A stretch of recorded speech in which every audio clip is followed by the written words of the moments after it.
centrándonos en ganarles al virus sin perder el tiempo en reproches a nadie.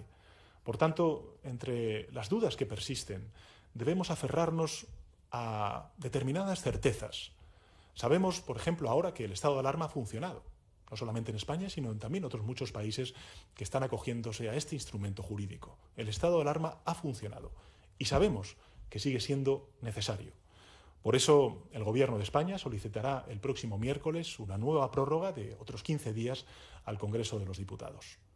Esa fase cero que conocen perfectamente ustedes porque cuyas condiciones ya hemos adelantado y a las cuales también me gustaría sumar en este anuncio y en esta comparecencia algunas otras. La primera de ellas es la obligación de utilizar a partir del próximo lunes 4 de mayo las mascarillas en todo transporte público. Por tanto, a partir del próximo 4 de mayo, quien vaya a utilizar el transporte público estará obligado a llevar una mascarilla.